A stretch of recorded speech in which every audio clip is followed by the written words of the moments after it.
Good morning and again back to my new blog.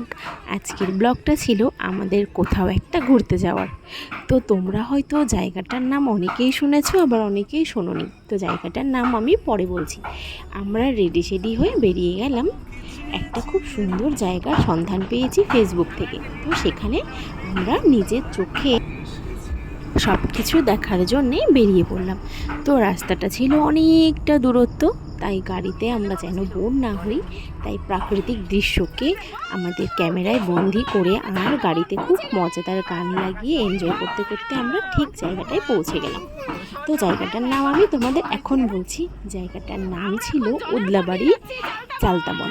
তো চালতাবনে আমরা ঢুকতে পারিনি, একটু পথ বাকি ছিল আমাদের ঢোকার জন্যে, কিন্তু আমরা একদম ঠিক ডেস্টিনেশনে চলে গেছিলাম। কিন্তু ফরেস্ট এরিয়া, তাই জন্যে আমাদের ওখানে ঢুকতে দেয়নি।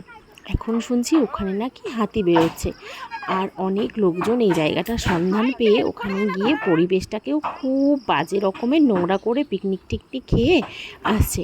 এই জন্যে আমাদেরকে ওখানে আর ঢুকতে দিল না। তো ফেসবুক থেকে জায়গাটা সন্ধান পেয়েছিলাম, কিন্তু জায়গাটা এতটা সুন্দর, কিন্তু এত দূর গিয়েও আমরা ঠিক জায়গাটাতে পৌঁছাতে পারিনি, তাই মনটা একটু খারাপ ছিল। তবু মন খারাপটা কেটে গেছে, কারণ এত সুন্দর সামনের থেকে দেখতে জায়গাটা। আমি ক্যামেরায় তোমাদের কতটা বোঝাতে পারবো ঠিক জানি না, কিন্তু নিজের চোখে এত ভালো লেগেছে। পাহাড় আর নদীটা এত সুন্দর, একদম অল্প অল্প জল। এই তো আমরা রাস্তাটা দিয়ে ঢুকছি, এখানে ঢোকার সময়ই এরকম একটা ক্যানেলের মতন দেখা যায়। তো আমরা এবার ঢুকে গেলাম জায়গাটাতে। ঢোকার আগে কি হয়েছিল সেটা এবার বলছি। ঢোকার আগে আমরা জানতামই না গাড়ি নিয়ে যে ওখানে যাওয়া যাবে না। তো আমরা ভেবেছি অল্প একটু জল, গাড়ি নিয়ে মনে হয় যাওয়া যাবে। তো গাড়ি নিয়ে যেই আমরা নদীতে নেমেছি, আমাদের গাড়ি তো ফেঁসে গেছে। তারপর ওখানে কয়েকটা ভাই ছিল যারা খুব ভালো ছিল, আর ওখানে স্নান করছিল। ওদের বাড়ি হয়তো ওখানেই আশেপাশে কোথাও একটা হবে। তো ওরা এসে আমাদের গাড়িটাকে উদ্ধার করে দিল আর কি, গাড়িটাকে পাড়ে উঠিয়ে দিল। তো তারপর আমরা চলে গেলাম আমাদের আসল ভেতরে সুন্দর যে নদীটা ছিল সেখানে। তো আমরা ভেবেছিলাম আরও একটু দূর যাব, ওখানে গিয়ে পুলিশদের রিকোয়েস্ট করে যদি আমাদের ঢুকতে দেয় আমরা ঢুকবো। কিন্তু ওখান থেকে সবাই রিটার্ন চলে আসছিল, তাই ভাবলাম এত দূর আর হেঁটে গিয়ে কি করব, আমাদের এখানেই এত মজা লাগছে, এত সুন্দর লাগছে, তাই আর আমরা যাওয়ার কোনো চেষ্টাও করিনি, যেহেতু ঢুকতে দিবে না। আর এখানে আমাদের বেশ ভালো লেগে গেছিলো। তো আমার ছেলে তো প্রথমে নদীতে পাই দেবে না, এত ভয় পাচ্ছিল। কিন্তু তারপর যখন আমি ওকে জোর করে নদীতে নামিয়েছি, তারপর সে আর নদী থেকে উঠতেই যাচ্ছে না, এত মজা পেয়েছে। এবার বলছি যাওয়ার স্পেশাল কারণটা। যাওয়ার কারণটা হচ্ছে, এখন তো প্রত্যেকটা বাচ্চা কাচ্চাই মোটামুটি মোবাইল একটু একটু দেখে। আমার ছেলে খুব একটা মোবাইল দেখে না যদিও, তাও যতটুকু দেখে ততটুকু দেখেই শিখেছে বাচ্চারা সুইমিংয়ে গিয়ে মজা করে, নদীতে গিয়ে মজা করে। ওরও নাকি অনেক দিনকার ইচ্ছে হচ্ছে যে মা আমি নদীতে যাব বা সুইমিংয়ে যাব। তো ওর বাবা আর আমি ভাবলাম যে সুইমিংয়ে আর না নিয়ে গিয়ে, ছোটো বাচ্চা, ওখানকার জল তো তেমন একটা পরিষ্কারও থাকবে না, তো একটা প্রাকৃতিক সুইমিং ওকে দেখিয়ে নিয়ে আসি। তো ভাবলাম কোথায় যাওয়া যায়, তার মধ্যেই আমরা ফেসবুকের এই জায়গাটা দেখে ফেললাম। তো ভাবলাম জলও একদম কম, বাচ্চাকে নিয়ে গেলেও কোনো ভয়ের ব্যাপার নেই ওখানে, তাই জন্য আমরা এখানে ছেলেকে নিয়ে গেলাম। আর আমাদের মেন উদ্দেশ্যটাই ছিল ছেলেকে এই নদীতে নিয়ে গিয়ে ওকে মজা করানোর। ভেবেছিলাম দেখব আমার ছেলে নদীতে গিয়ে ভয় পায় না মজা করতে পারে। তো ওই জন্যেই এখানে গেছি। প্রথমে তো ভেবেছিলাম ছেলে যেভাবে আমাকে পায়ে আঁকড়ে ধরে রাখছে, নামতেই চাচ্ছে না, ও মনে হয় নামবে না। তারপর দেখলাম যখন একবার নেমেছে, মজা পেয়েছে, তারপর তো আর উঠতেই চাচ্ছে না। আর আমরা কিন্তু এখানে পুরোটাই ছেলের স্মৃতি করানোর জন্যই গেছিলাম, যেন ও মোবাইলে যে দেখেছে সুইমিংয়ে গিয়ে বাচ্চাগুলো মজা করে, বাবা মার সঙ্গে নদীতে গিয়ে মজা করে, ও যেন খুব ভালো করে মজা করতে পারে।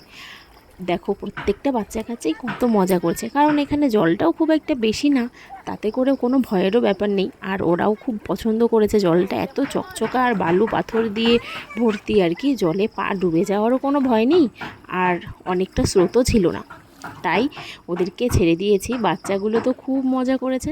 আমরা তো সবাই ভেবে গেছিলাম যে ওখানে গিয়ে স্নান করব, কিন্তু আমরা আর স্নান করিনি, বাচ্চাগুলোই সবাই স্নান করেছে। আমার বর তো বাড়ি থেকে গামছা, তারপর হাফ প্যান্ট সব কিছু নিয়ে গেছিলো যে ওখানে গিয়ে স্নান করবে। তারপর ও কি ভাবলো যে ছেলে এত মজা করছে, ওকে সামলাবে না নিজে আবার নদীতে নেমে পড়বে স্নান করতে। তাই ও আর নদীতে নামলো না স্নান করতে। তাই ছেলেকে নিয়েই আমরা পুরোটা টাইম কাটিয়ে এত সুন্দর লেগেছে জায়গাটা, কি বলবো। আর দেখতেই পাচ্ছ মানে বাচ্চাগুলো এত মজা করেছে, আমাদের খুব ভালো লেগেছে। কারণ বাচ্চাদের মজাটাই কিন্তু আসল মজা, তাই না? আমরা তো নদী পাহাড় এগুলো দেখেছি, কিন্তু বাচ্চাদের তো নতুন নতুন ওরা দেখছে না, ওদের মজাটাই একদম আলাদা। আর আমার ছেলে তো এই প্রথম কোনো নদীতে নেমে এতটা টাইম স্পেন্ড করলো, এতটা মজা করলো। আমি তো প্রথমে ভেবেছিলাম যে হয়তো নামবেই না, যেমন করছিল নামবেই না। তারপর একবার যে নেমে মজা পেয়েছে, সে তো আর উঠতেই চাচ্ছে না।